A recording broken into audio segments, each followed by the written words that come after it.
Hi, everyone. It's great to see such a lively, energetic audience. Really appreciate you coming out for the program tonight. My name is Karen Tucker, and I'm CEO at the Churchill Club. We have a very interesting discussion in store for us this evening about opportunities for applications, technology, and investment in AI startups. We have with us Adam Cheyer from Viv, Nigel Duffy from Sentient, Kevin Kinnison from Twitter, Lauri Saft from IBM, Norman Winarsky from SRI Ventures, and of course our moderator, Jack Clark from Bloomberg. Before we start with the speakers, some thanks are in order. Wanted to give a shout out to Peter Lowe of Zeno and Paul Jarrett of Sentient, and also Jack Clark, all of whom were very instrumental in helping us to build this program. So thank you very much for that.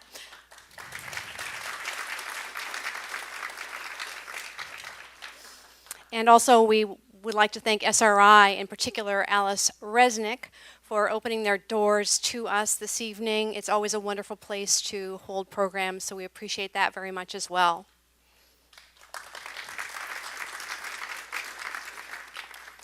If you would like to get to know the Churchill Club better, we encourage you to do so. Our mission and obsession really is to encourage innovation, economic growth, and societal benefit, and we curate up to 40 programs, between 30 and 40 typically in any given year. Next up, 2 breakfast programs. First on August 28 with BlackBerry CEO John Chen in conversation with Rich Karlgaard. And then after that, it is Giovanni Bucciarelli, the Data Privacy and Information Chief of the European Union, on September 15, and you may know that they are undergoing a complete rewrite of legislation for the first time in 20 years. Anybody who does business in the EU will be affected. And then on September 24, please join us for the Churchills, which is a special annual program. This happens to be the 5th annual, and 2 of the segments that evening will be speakers Andy Grove, the legendary former CEO of Intel, in conversation with Ben Horowitz, and Ed Catmull, the head of Pixar Animation Studios, will be there as well. You can get the details at churchillclub.org.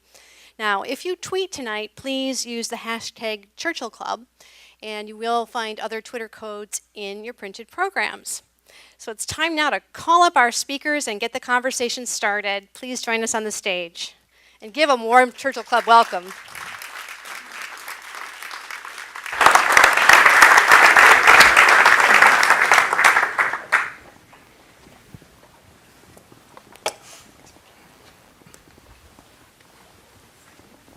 All right, is this working? Can everyone hear me okay? Raise your hand at the back if you can't hear me at all. I think we're good. Excellent. We have a stupendously exciting panel tonight, and as your resident journalist / cat herder, I will try and let us navigate our way through it. So just to start with, I'm going to ask each of the panelists to give a very short introduction about their background and what they feel they can bring to this conversation we're trying to have today. So I'll start with Adam. Can you tell us a bit about your background and what you can add here?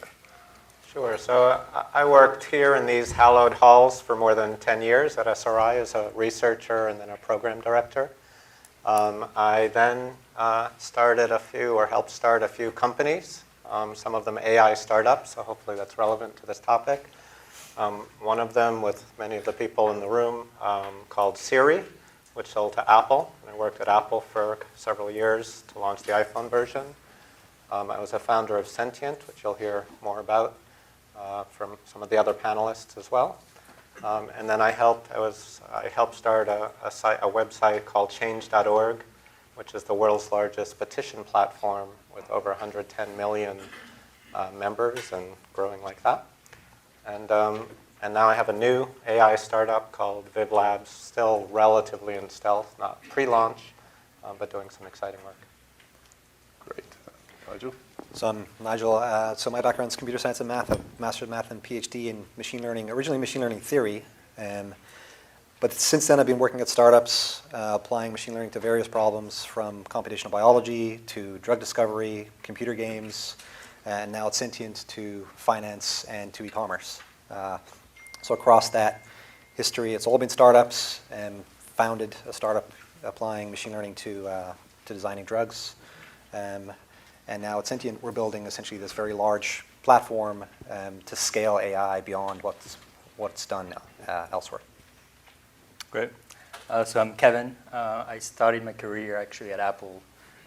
Work on some fundamental technology and graphics for iPhone and iPad back in the days.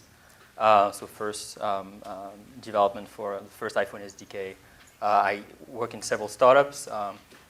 I joined Coolaris, which was my first startup where I did some immersive ad framework that got sold to Movie, and then I co-founded a startup named Everpix, which is a consumer photo startup, which I believe was one of the first consumer startups that used deep learning and machine learning to curate large photo collections and to help people organize and surface the content that matters to them at massive scale.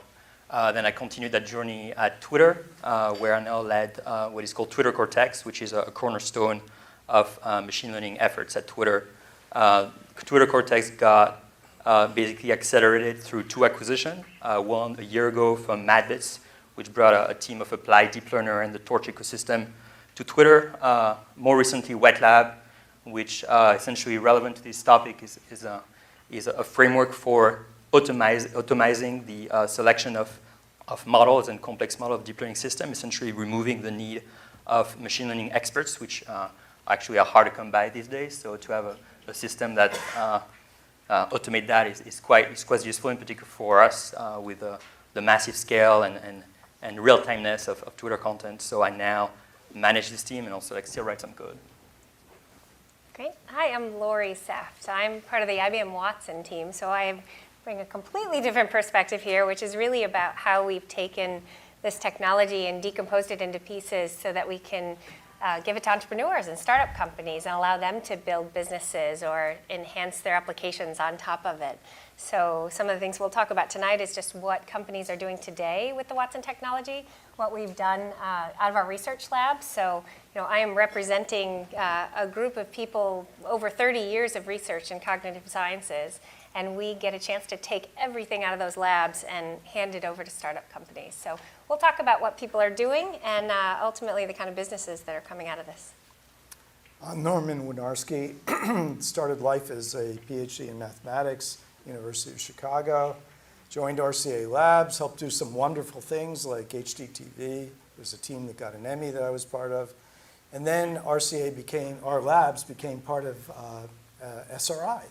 And as part of SRI, helped start the venture strategy, lead the venture strategy, personally involved in helping create about 30 companies or so. And was one of the people that helped create Siri. Marvelous. So to start things off, why don't we try and understand why are we seeing such an upsurge in interest in AI now? We've been here before, we've had various periods of hype, destruction, shattered dreams, and now we're back for a period of funding and rollout of the technology widely. So Norman, why don't you start us off with what are the factors that led us to this situation now? To where AI is considered such a high point right now? Yes. I'd say I'll start the conversation. This, by the way, this group and this esteemed audience probably knows as much or more than we do about it. But let's just say we've seen a convergence now of technologies that is unparalleled. I've never seen such a convergence before. Obviously, the Moore's Law, computing, communications, all of those things are happening. But what's also happening is massive data. So there's great volumes of data that are available to train algorithms. And there's new algorithms being created, of course, some of them new, like deep learning, actually not so new in the sense that neural nets were developed 20 or 30 years ago. But the massive ability to use this data, the computing, the massive distributed processing and storage has enabled this kind of breakthroughs. And they're real breakthroughs today.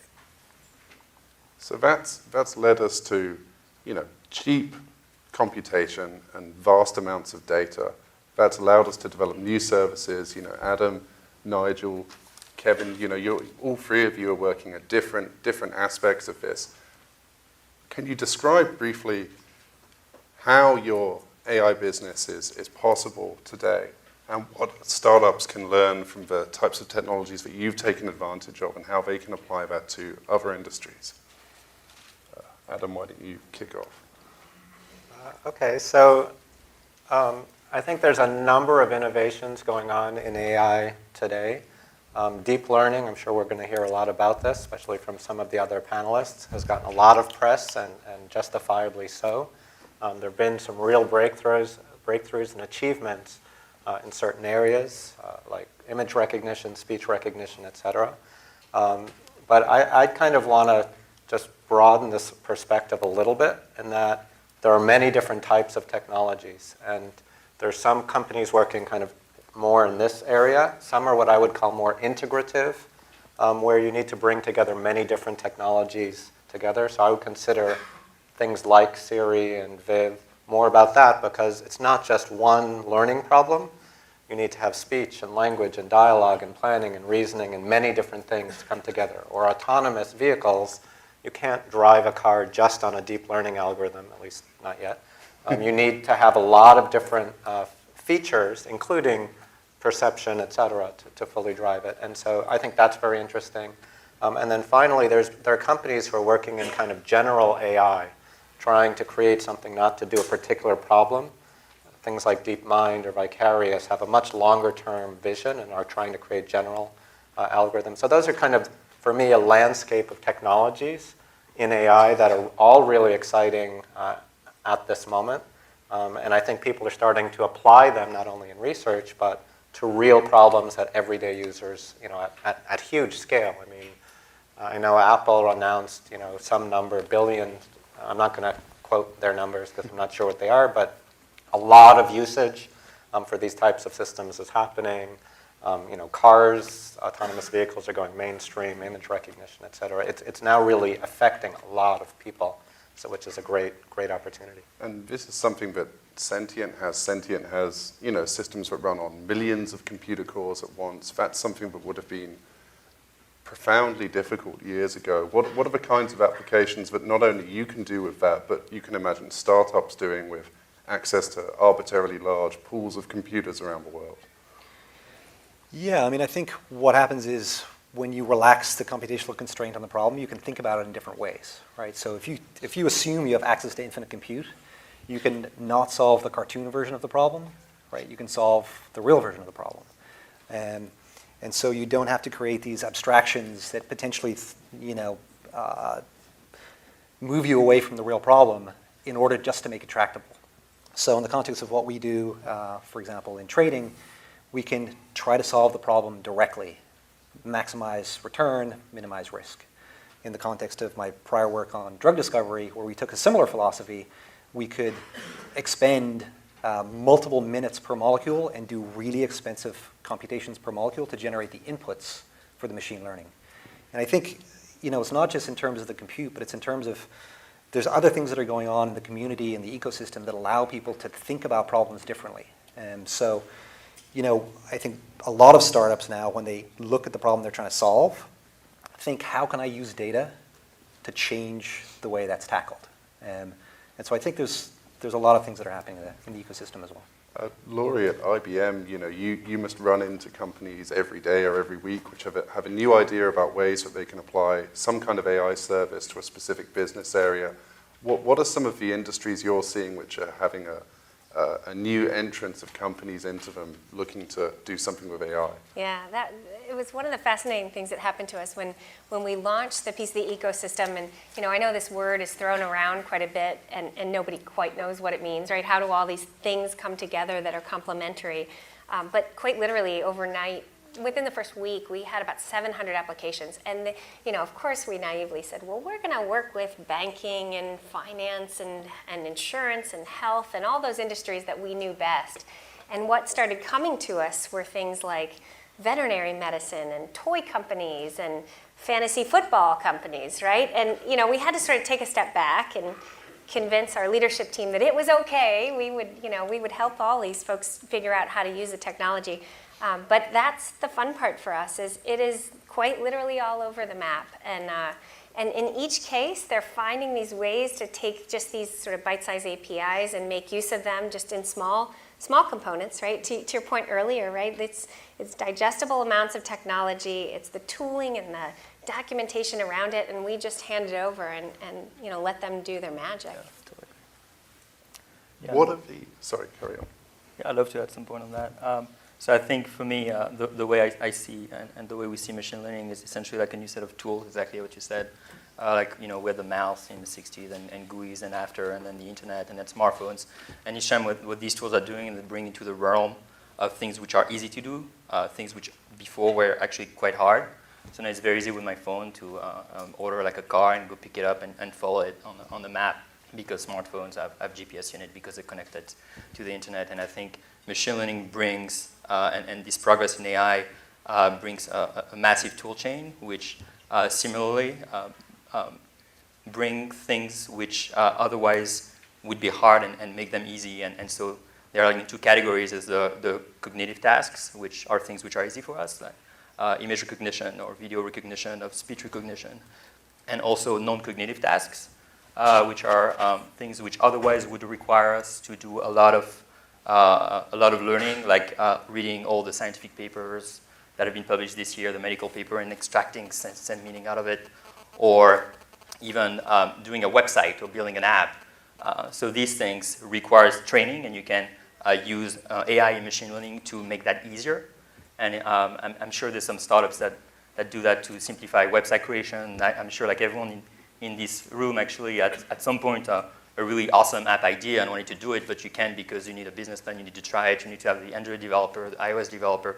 So if you can actually make this sort of process of creation way more automated, so you can iterate quickly, it really brings a new set of possibilities. And that's what's very interesting, and that's the sort of like challenges that is in the hands of startup and entrepreneurs today, which is what is this application that AI can accelerate and facilitate, and it's very interesting. You mentioned challenges. I mean, one of the issues of AI is that it's an incredibly general technology. So as a startup, there's evidence that you need to be quite disciplined in choosing the area that you apply it, so you don't try and boil the ocean by doing something completely ambitious, which will try and Vicarious wants to solve intelligence, but they're 10 years away from it. We want to do startups that can, get funded and do something within 2 or 3 years. How do you, as an entrepreneur, create that discipline in the organization that you make sure you're focused on a specific business area and you find market fit? Well, I just want to comment briefly that Vicarious was very successful in raising funding, even with a 10-year vision. Even with a So 10-year that's not vision. necessarily the wrong way to go about it. Everyone has their own approach. And they solved captures as well. And they're building robots with ABB, so it's a little unkind. I mean, Sorry, are you asking me or? I'm asking the panel. Okay. my take on that is that, in general, you want to figure out what problem you want to solve and then see how AI can solve it rather than the other way around, right? So an example I like to think about is Sprig. You guys familiar with Sprig, the food delivery service? Essentially, they wanted to figure out how you can deliver food cheaply and quickly to people in major metropolitan areas. And in order to solve that problem, they thought, what can I do with the data that's available to me, right? How can I reimagine that by making use of data and making use of machine learning and intelligence? And I think, to me, that's the way to go about it, is find a problem you want to solve and then figure out how the AI can make you reimagine that problem or reimagine a solution to that problem, rather than the other way around and say, what AI do I have, and if this is the hammer, what are the nails?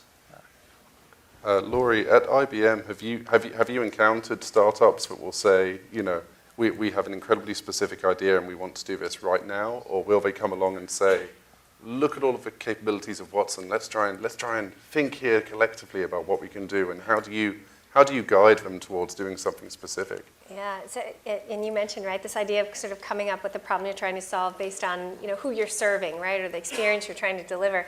And our team got frustrated early on because, we would start working with a company, they would start their build process, we were getting them through the process to get to market, and then they'd say, but wait, we could do this, and we could do this. And so they'd start playing with all the different technologies and get distracted in all of the options. So we had to kind of dial it back a little bit, and we actually sort of put, for companies that want to anyway, we'll put them through these design thinking sessions, right, and do the empathy maps and really figure out, like, if I'm going to solve a problem that's meaningful, what is it?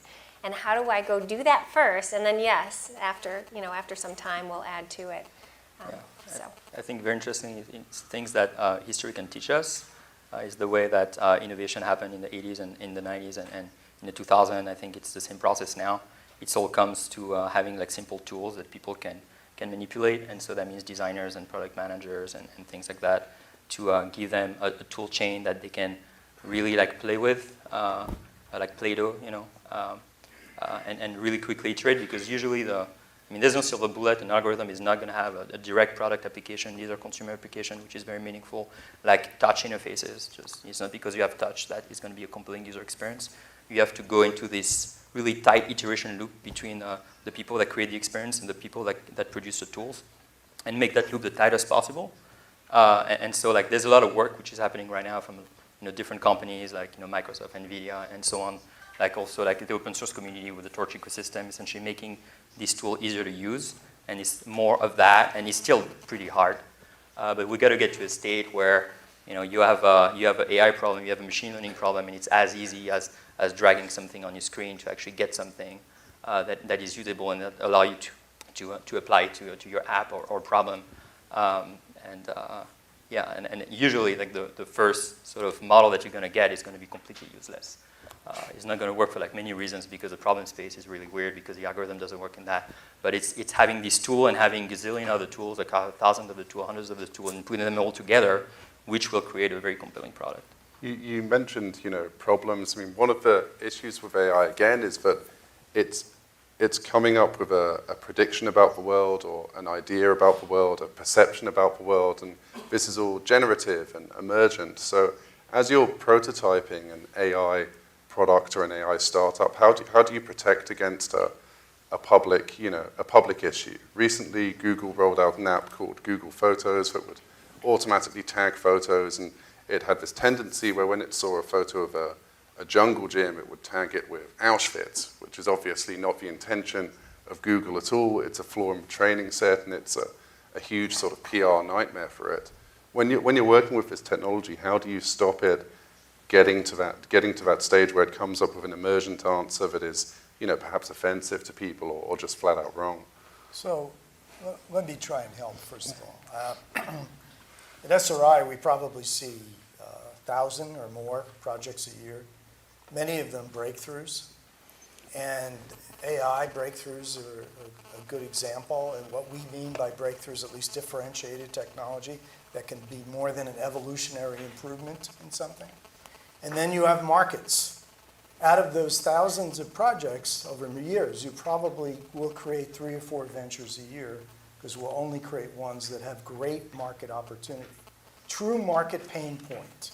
True market problems that a solution will have a differentiated and scalable impact in the world.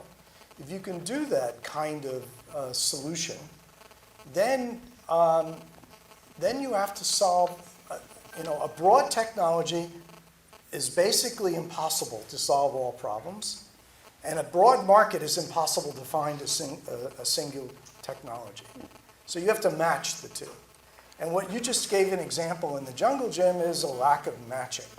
So for example, SRI can, after Siri, we created conversational technology, user, profiles that can learn from users and the like.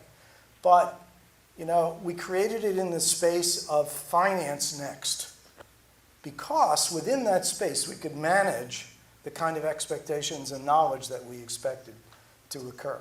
And so it's all about understanding the fit of what market problem you're solving, within what space, and what the technology solution will be. And then when you can do that and it can scale, then you can broaden later and solve much more broad problems. If you're going to climb Mount Everest, you got to have a base camp first.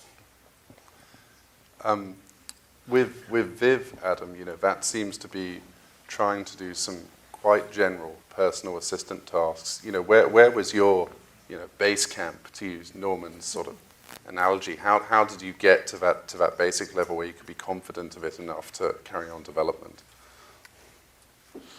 So again, I'm not really here to talk too much about Viv yet because we're pre-launch.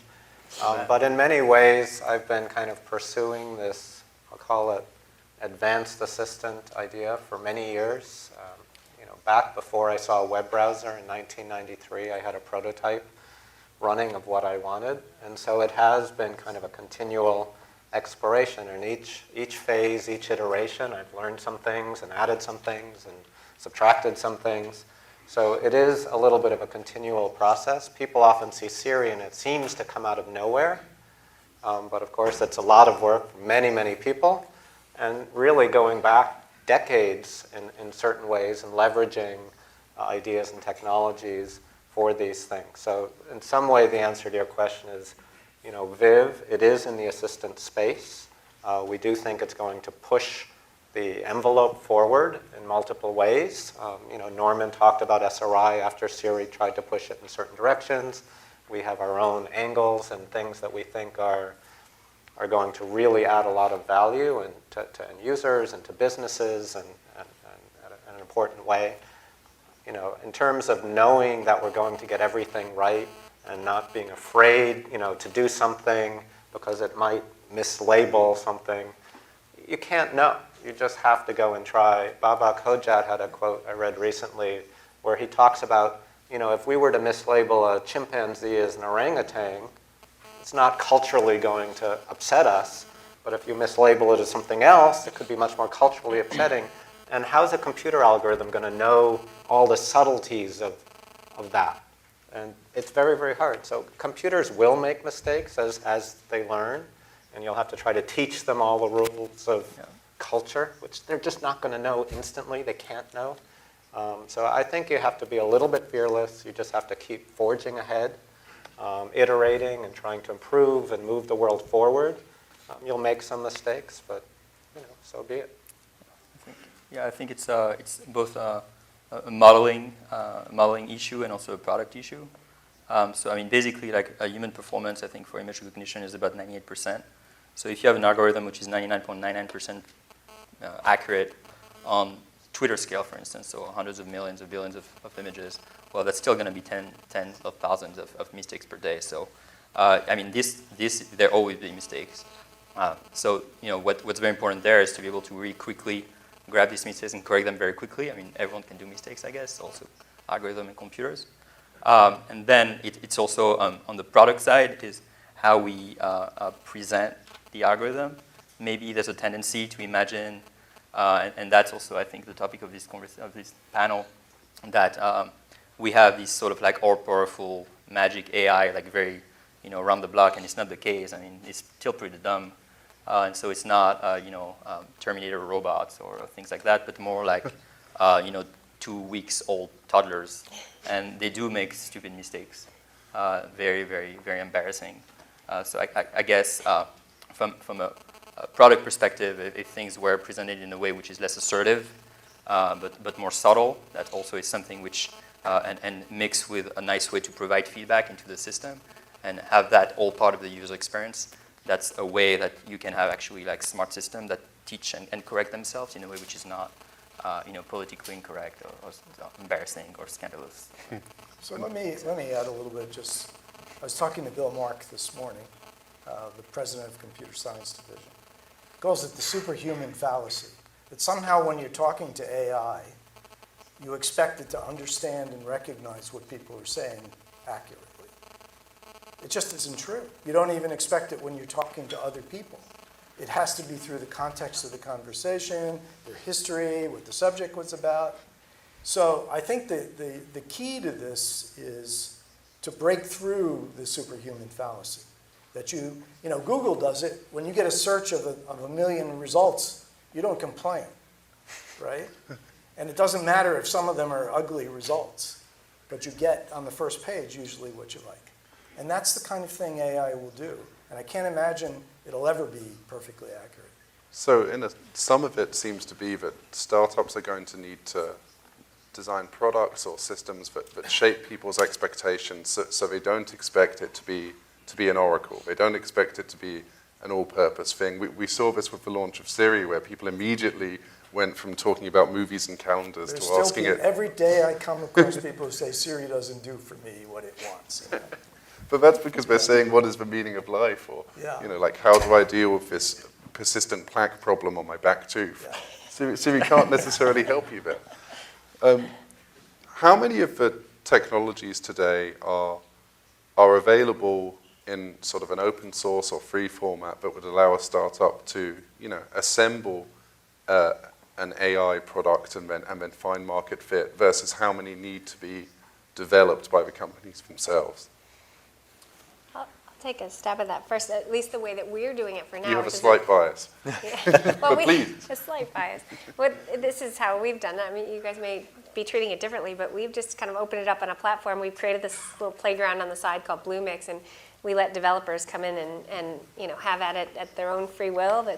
The code is there, their ability to adapt it is there. So we sort of created a playground environment for folks to come get it. And then ultimately, if you want to use it and get your own version of kind of a baby Watson, right, a newborn child, then there's a different process we ultimately would take a company through. But our philosophy on this is we're going to take it right out of research, we're going to put it on the platform. It will not be perfect, it never is, right? But we give a chance for those startups to give us a ton of feedback as soon as they're using it in the early days, and then we go back, take it back into the lab and fix it up. And are you finding that any of these startups are having to, try and extend the services that they're provisioning from you, or are there businesses today that are run sort of entirely on this off-the-shelf component that have created a successful business partially based on that? Yeah, I mean, it's interesting, right? Because there are some that they want to go back and kind of perfect it, but there have been companies in a 2-3 week sprint have launched these businesses off the top of these. Now, again, they're using technologies from a lot of our companies here, so it's not just the Watson capability, but it's been interesting to watch how fast some of them can spin up, and then they go get Kickstarter funding and they're off. So I think we touched on it earlier, but medical is one of the areas that we're starting to see a lot of innovation, and a lot of startups are forming. There's one called Analytic. IBM recently acquired a medical imagery company. That's obviously an industry primed for AI startups. Are there any other industries the panel has sort of been thinking about that looks to be ready for a kind of intelligence explosion?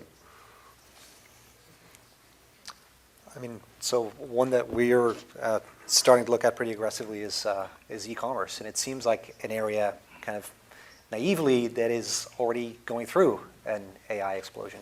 But if you look at the challenges that retailers and online retailers face, it's very hard to understand your customer's behavior in the store versus in the online store. It's very hard to deliver the right products to customers. It's very hard for customers to find the things they're looking for. And so I think that is an area where there's going to be a lot of both customer-facing and back-end kind of applications of AI. Mm-hmm. We were talking about this earlier, but I think, education, just disrupting every sense of sort of that spectrum from the moment you're choosing schools to, how that child is interacting and just sort of having a cognitive tutor in their education experience. I think there's so many points along that spectrum that we can try to change the model and use these tools in interesting ways for our kids, for the parents, and for everybody else involved. I would just add, I think we're at Viv, we're taking a similar kind of approach to Watson, which is we do want to open this up to developers. We really see, if you think of the iPhone, when it first came out, it was a beautiful, iconic experience. Mm-hmm. And it had 8 wonderful apps on it, all developed by Apple. And it was great. And a year later, they opened up the App Store, and that's when the mobile world was transformed. Because every business in the world, or most businesses in the world who had a website to sell as a channel to sell their services, now had the ability to create iconic experiences on this completely new thing, this new platform. And every industry was transformed. I think education and medical and health, everything has apps, and they're using this in a completely general way. So I do think there are some industries, like, say, medical, that are going to have a lot of data, and certain AI technologies will be very relevant there. At Viv, we're trying to take more of the iPhone approach. We want every industry to be transformed, and we want every developer to be able to have access to kind of AI as a utility, in a sense, and we think there will be ways that they can, in the same way the web was transformative to them and the iPhone App Store and subsequent app stores were transformative to their businesses, we think AI can actually play a similar role for every industry. But, there's Apple, HTC, Xiaomi, there are a few major phone vendors which also have a software presence in the world, and there are tens of thousands of more app vendors. So how much room is there for AI startups that are providing platform services, like you alluded to, versus ones which are just doing very, very specific services? And is there any kind of tension as a startup between choosing to do one or the other or both? I think being that platform for AI startups is a tough business to be in. It's I believe what we're looking for when we're looking for the next unicorn or things like that. If startups and entrepreneurs want to raise money and talk to VCs, platform is tough. In that there's not historically a lot of, to my knowledge, a lot of strong track record of platform being strongly successful. But you really like the application of the tools to a consumer problem and really making this experience an experience that would not have been possible before. It's something that seems much more compelling, but way harder. It seems like if you do AI startups interested in platform, essentially B2B or ML as a service and stuff like that, your most likely exit would be an acquisition by a big company that need that for his internal needs, very possibly. And I'm not sure that I think that window might be becoming smaller.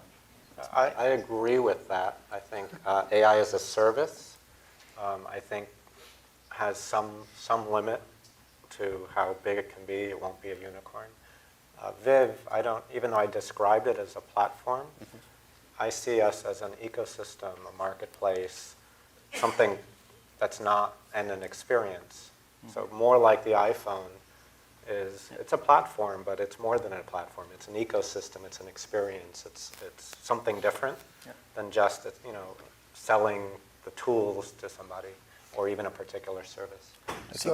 I agree too, but let me just state, when you come out with a technology platform, you're expecting two miracles to happen.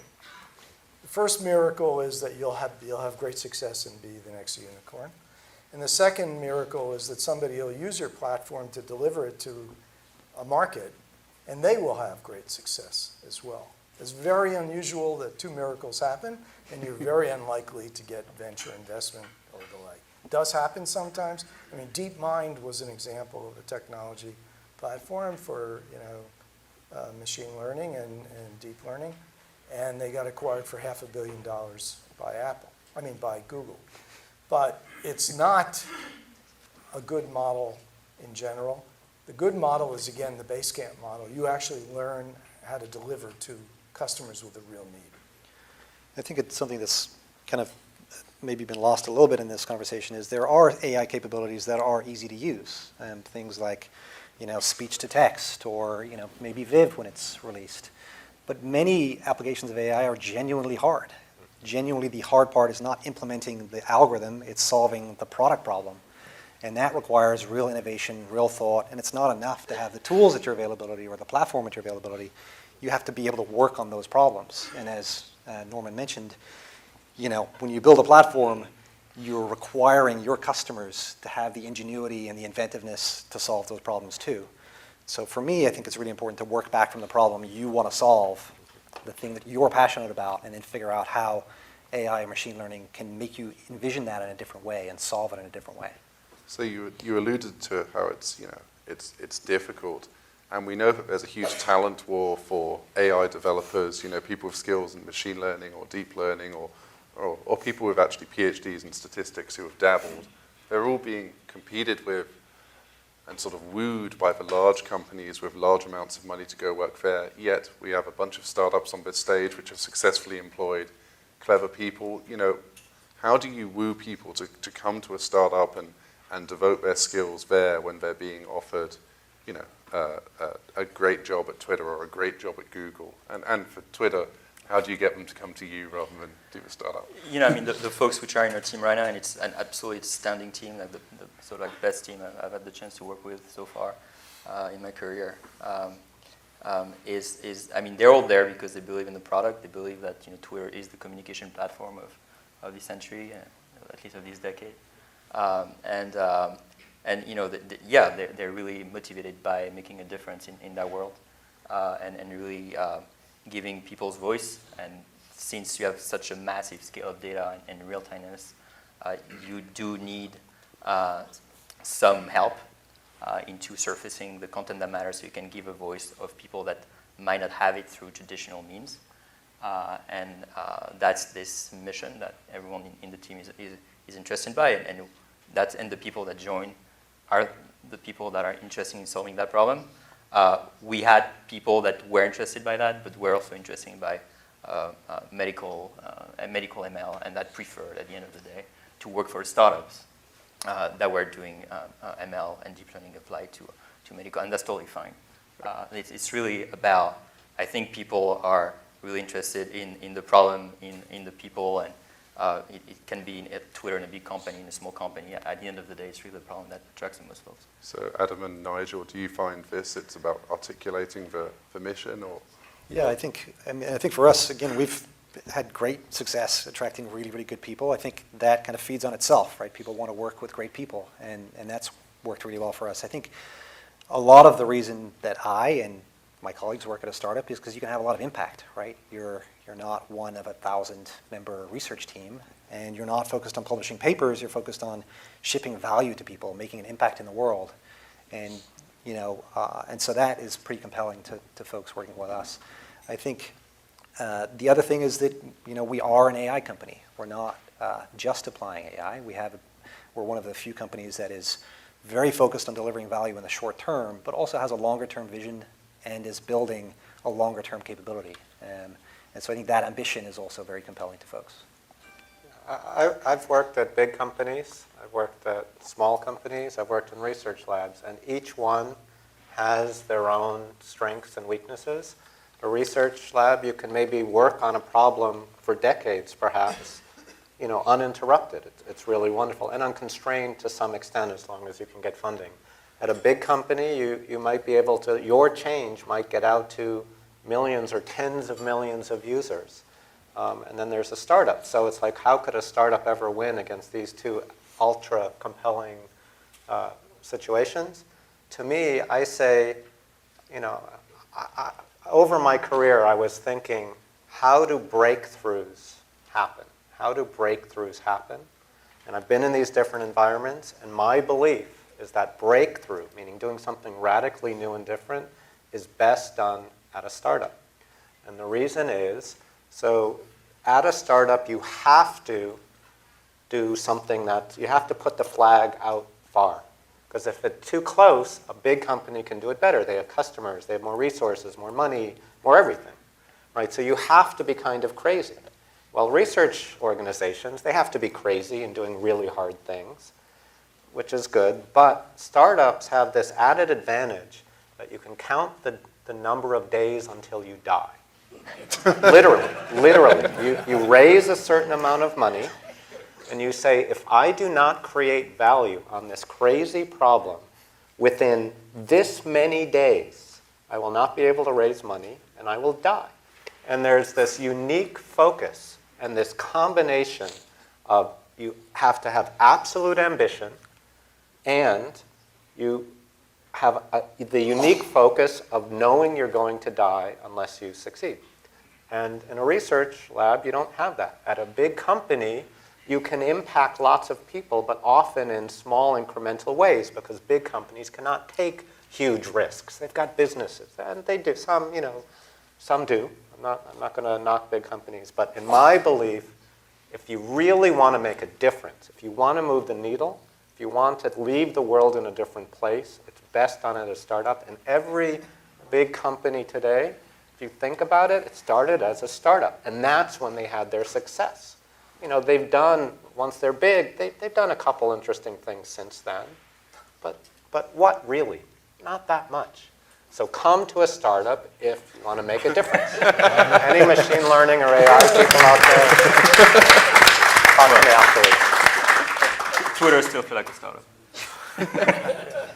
So let me add a little bit to that, although it's difficult, because I believe what Adam said is really very true. It's hard to recruit people from great companies to your startup, mostly because, first of all, you have to yourself have a great company, great idea, breakthrough in the market, great problem solving, and a great team. What's really difficult is that when you're trying to recruit these people, many of the people in these companies, whether it's Facebook or Microsoft or Apple or whatever, are extremely well paid and extremely valuable to their companies.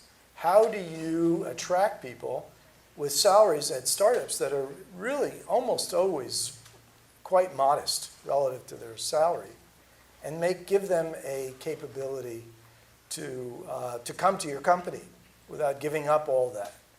They've got to believe in it. So often it's people that have already made their successes. They can come and they'll do it, and they will. Or it's people that have really such a passion and drive that they believe in what you're doing so much that they can take a huge deduction on what they're currently earning in order to make a big impact and in order to get the equity, which will eventually potentially make the difference. Very hard problem. The beauty of that, though, is that you end up working with people who are very committed. Right? Yes. So it's a team of people who are all rowing in the same direction to achieve the same goal, which is great. Exactly. So I'd say the last decade of startups we've seen that have been using AI are doing things in speech, understanding and analysis, image perception and analysis, and large scale sort of pattern inference in data. And that's been driven by decades of research by both industry and defense and universities.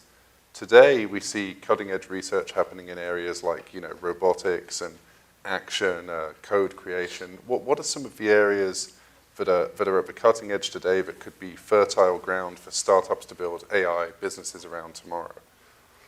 That are what? Say that again. That are sort of cutting edge research areas today that should yield technologies that startups can base themselves around or capitalize on.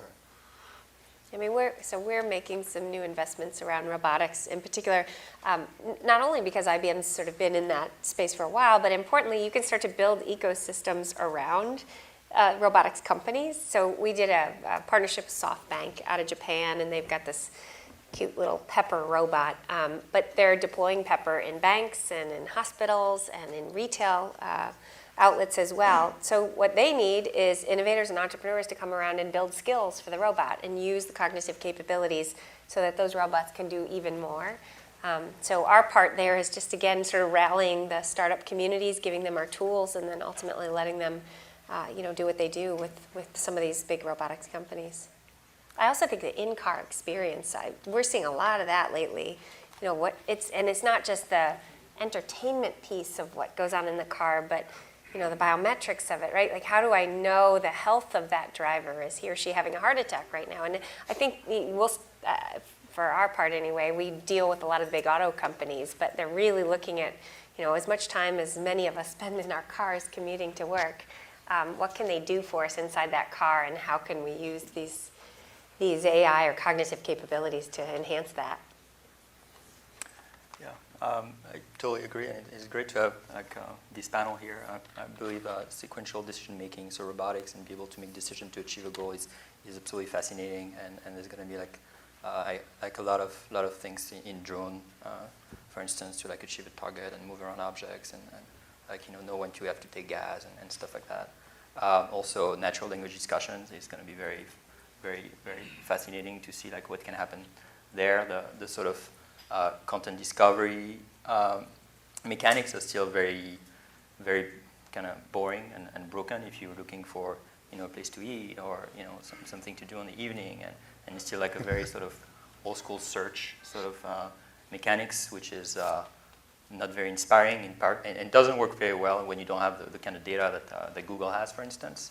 So you need to have a more sort of dynamic conversation with an agent that would be able to recommend you things, and I'm sure Adam and Viv might have a lot of point on that aspect. What's very fascinating, I believe, is the fact that making AI and machine learning easier to access and commoditizing it through some tools and your person's community, and essentially not having complicated things, but even like simple things. I mean, simple techniques, simple algorithm can already transform user experiences, and sadly they're unutilized, underutilized today, and just like simple applications into like the application that we use every day could really already create a much more appealing user experience, I believe.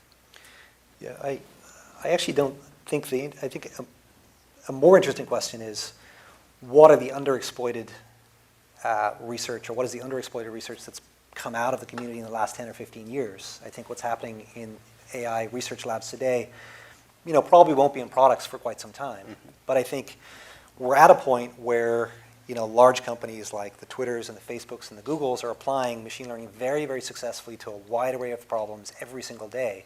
How do other enterprises make use of those technologies and solve problems for them? And I think we're just kind of hitting the knee of the curve in terms of the exploitation of the things that have been developed in the last 10 or 15 years. Mm-hmm. Yeah, I just want to, I'll kind of tip my hat to SRI here. One way to kind of look at what's the right technologies that'll be emerging in the market is to see what's going on in the research labs. You look at autonomous cars becoming a huge, real deal here. Well, when I was here at SRI 10 years ago, Tony Tether, who was leading DARPA, had this DARPA Grand Challenge about cars driving autonomously in the desert. And you look forward 10 years, and now it's starting to be real. He led this PAL-Kalo project with Ray and Bill led here on how do you apply machine learning and integrative AI to build assistants, and now assistants are here. So I would say after this session, go ask some of the SRI people are here, and I think they'll answer better than us. I'll pick one underappreciated technology area that we think is ripe, which is really how software is built. So I was talking with my mom about AI, and she goes, well, but is Siri AI? Is this AI? And I go, well, it's all software. And at some level, even though we have technologies, machine learning and speech recognition and kind of component pieces, a lot of what we build is held together by handwritten software. And that has not changed much in forever. We're all computer people, and we haven't changed the way we build our own software and tools, really, although some advances. And I think actually AI can play a huge role in becoming more assistive, not only at the end user experience, but in trying to handle the problems of how software is written. And when you could kind of pair program with an AI, and you're doing some of the things that humans are uniquely good at, and a machine is coding some of the things that humans do not do well, you will actually have a completely different experience and kind of software that's produced because AI helped build it. And that's one of the things we're looking at FIB that we're very excited about that you just don't hear a lot about today. But I think it's an opportunity.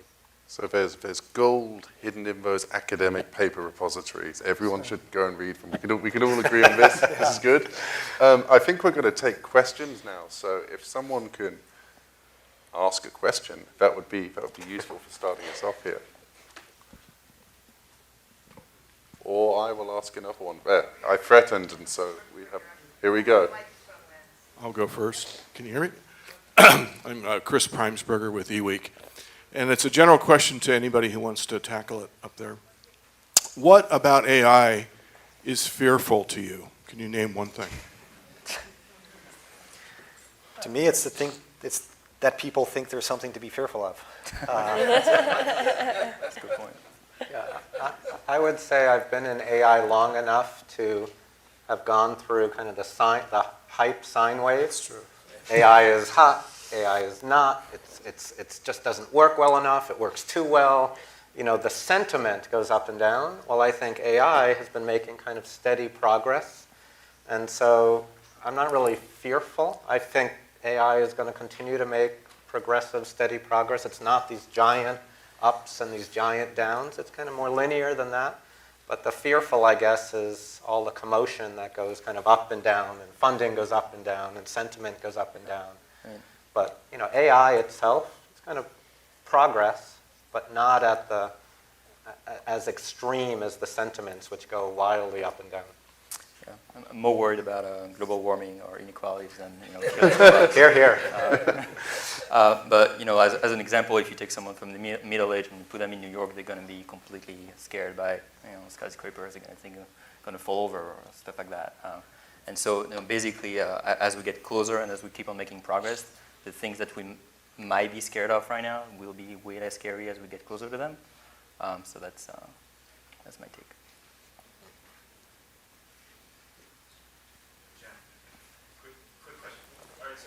Oh, wait, I believe we need a microphone, otherwise others won't be able to hear you. That's okay. I'm lost. So to Adam's progress is being made,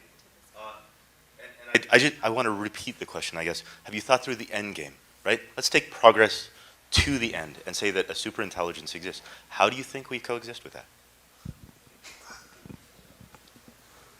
How do we coexist with a computer god was the question. Does anyone want to take that? Hopefully peaceful. Point doesn't answer this question.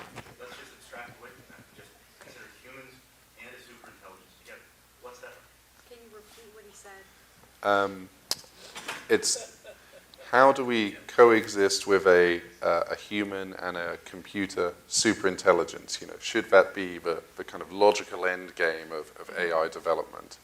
So my answer to this is, it is a really, true question to think about, and I think real problematic one, but it's kind of hypothetical.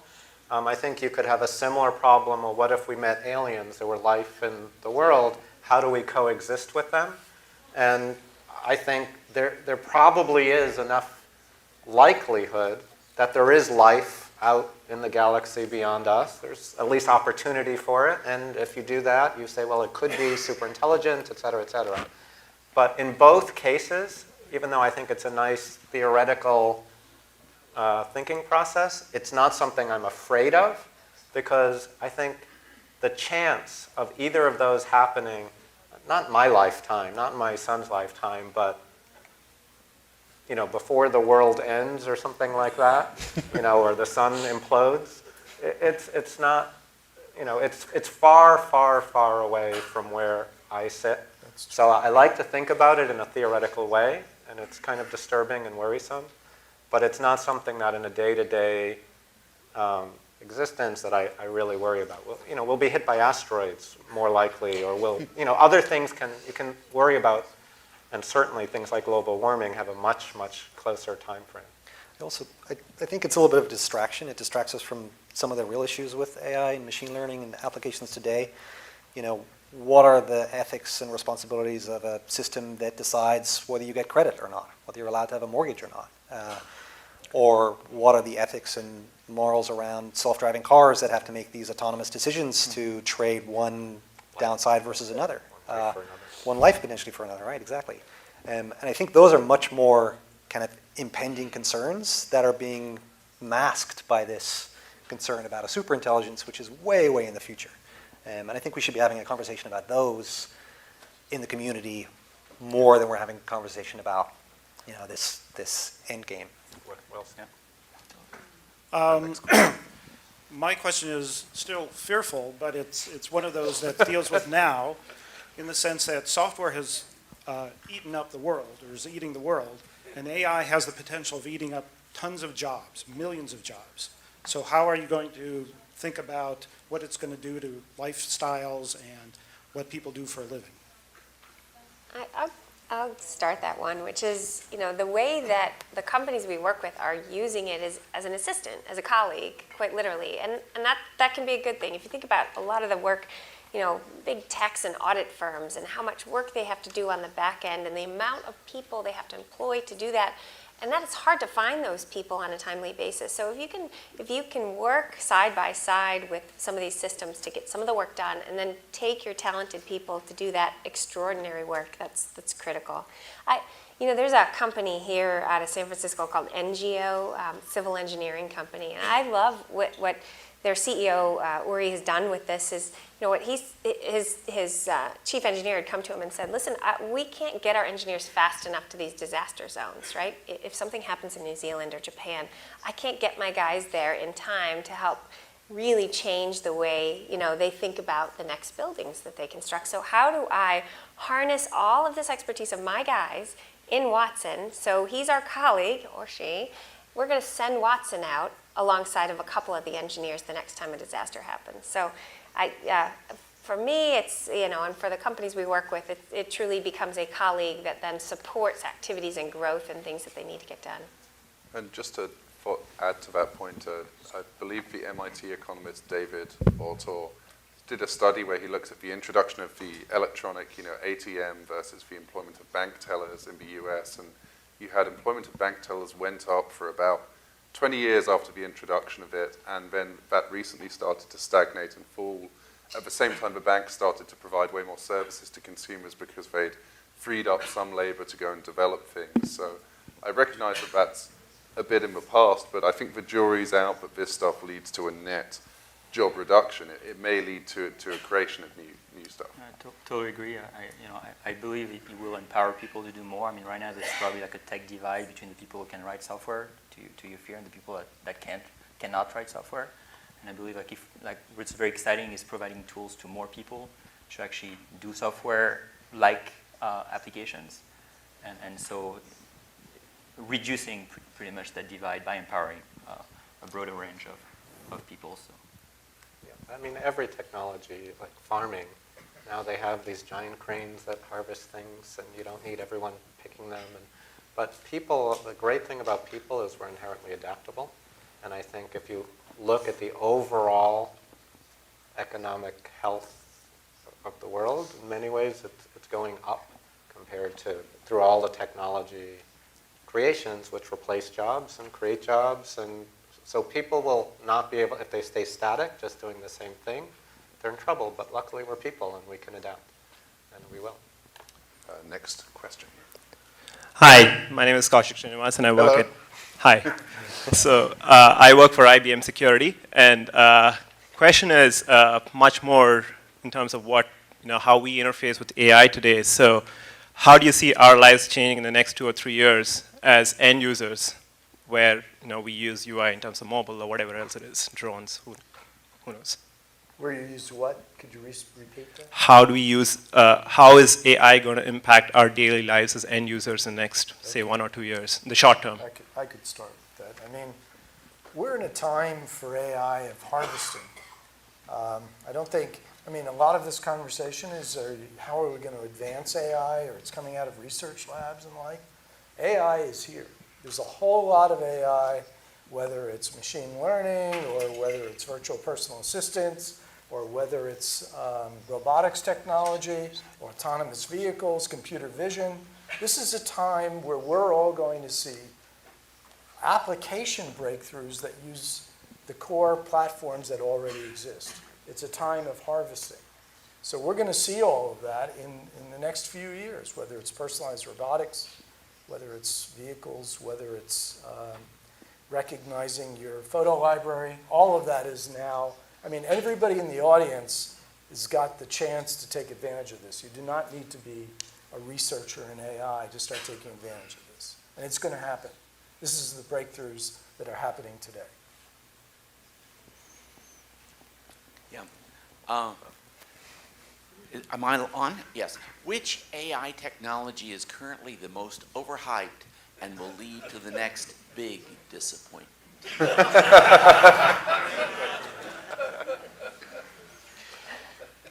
Deep learning.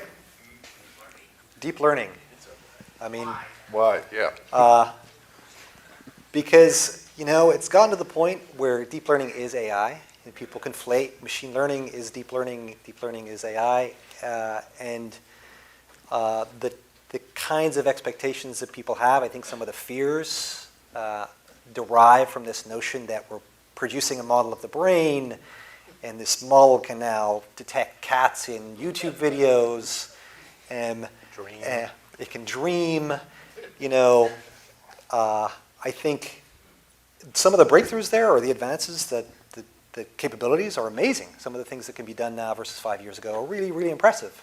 And some of the impacts it's had on speech recognition and so on are really impressive. But any idea or any belief, at least from my perspective, that we are all of a sudden, now that we can have a billion parameter deep network that we're close to the brain, is just, pretty crazy. I would agree. Well said. I know that I'm technically not allowed to do this, but I'm going to be rebellious. Are there any technologies in AI that are dramatically underhyped? Like, are there any really, really useful ones that no one talks about? Evolutionary algorithms. So, it's a little bit of a plug for Sentient, because Sentient has the largest implementation of evolutionary algorithms anywhere. But they're a technology that, like neural networks, arose in the late 80s, early 90s, and had a lot of promise in terms of solving problems, but kind of hit a roadblock in terms of the amount of compute that was available.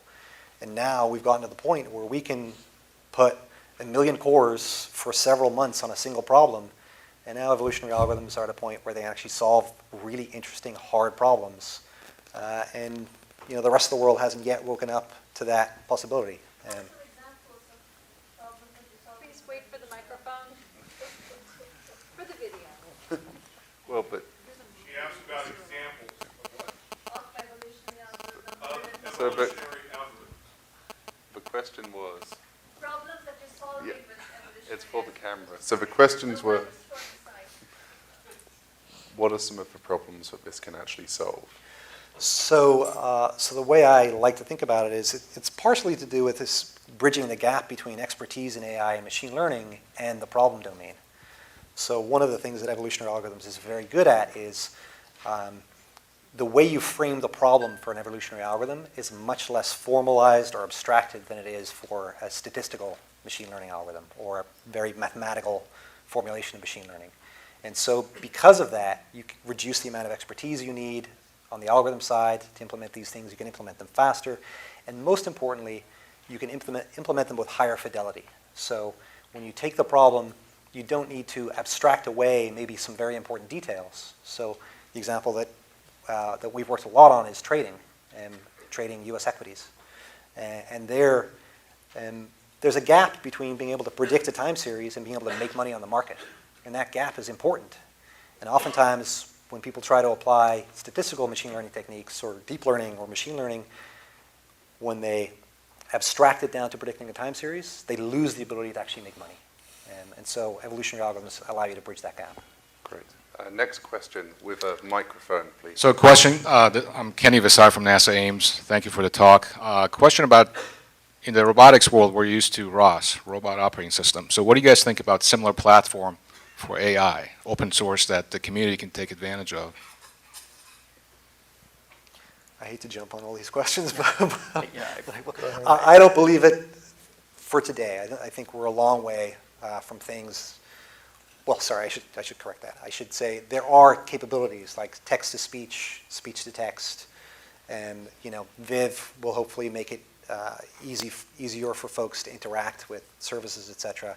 But I think for many problems, it's really, really hard to bridge the gap between the technology and the solution to the problem. And the open source tools will, save you the implementation effort of the algorithms, but that's not the really hard part. The really hard part is figuring out how you're going to take that algorithm to solve the real world problem. So I think it's a very, very small piece of the puzzle, in my opinion. Agreed. I believe there are already a good number of tools that actually allow you to train the most advanced model on some data. The question is exactly what is the data correspond to a problem, and how do you take that model and make a compelling user experience? So it's more like this whole sort of system that needs to be built. And I think there's a lot of actually great work, and particularly IBM and other places which try to unify this whole process going from a problem to an application, and more of that will be awesome. Hi, George Wong with Qualcomm. So far, what you guys have been talking about is really outside the human being. Have you guys thought about something kind of merging the bio and AI together? On one extreme, when you think about all the autistic people or handicapped people that really needs more intelligence, and then the other extreme is just everyday people that could work more efficiently with better intelligence and things like that. So is there any area in that? So Go ahead. I was just going to say, just kind of another plug in a way. A few of us, some of us were just at this meeting for the X Prize committee. And so the X Prize is a group who've been trying to kind of spur innovation in particular areas through the idea and publicizing of a prize that if you win, you get some money, tens of millions of dollars. And it was most famous by the kind of the Space X Prize that SpaceX won. They said a first privately funded ship could go up to a certain height. But now they're thinking about an X Prize in AI. I think it's sponsored by IBM Watson, and Nigel was there, and the topics that they were talking about, kind of what would be an appropriate kind of grand challenge or X Prize kind of thing, was very much in line with what you're talking about. How do you take maybe an impaired person in some way, maybe visually or cognitively, and raise them with the help of AI up to, say, normal level performance? Could you make them go higher? Could you have a team of impaired people with an AI beating a team who's not? Could you take normal people and raise them up to superhuman performance, et cetera? So I think there is work, and I think it's not finalized or formalized, but that's kind of one area which might spur innovation very much along those direct lines. Not so much as like it has to be inserted into your brain per se, but looking at how do you get AI-human cooperation working together to give much better performance. So let me add to that, because there's a great deal going on. There was a great story in the New York Times 6 months ago or so, To Siri with Love, because an autistic child was using Siri to learn how to, and use Siri to understand and learn how to communicate in a better way. There are people with post-traumatic stress that are learning how to communicate by image and gesture recognition. There's emotion detection that's going on in the world of AI now. There's also robotic prosthesis that actuate based on algorithms that detect whether your nerves are firing and allow people to assist their walking and learning with robot systems. This is the beginning of those kind of things that can actually be harvested today. And I know Qualcomm has been here, by the way, to look at these kind of things. Great. Next question. Tom Fremsky, Silicon Valley Watcher. Should I be concerned that I have the type of job that AI won't be able to do well while everybody else is covered and gets a day off? Should I change my job? What is your job? I report on Silicon Valley as a reporter. So are you asking? Is that an easy job to do for AI? Are you asking whether AI could write a report? No, I'm asking, should I be concerned that my job won't be automated while everybody else is covered? Everybody gets the day off. And I'm still going into work. He's still working. Maybe not the last person, but... Don't worry, there is summarization technology that can... That's not all we do. We rewrite press releases and things like that. But that part's easy, but there's other parts that aren't so easy, right, Jack? Well, I have my doubts some days,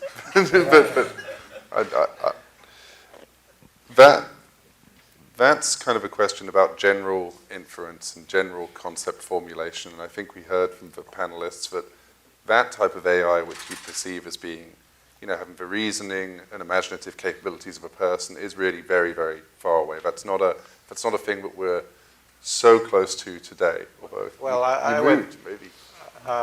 Again, citing Baba Kojat, he's coming out with an article soon, and one of the things in the article, and I contributed a little, was applications of AI to more creative endeavors. So in that, I cited research work in many cases, but in AI creating music, like David Cope's Emmy.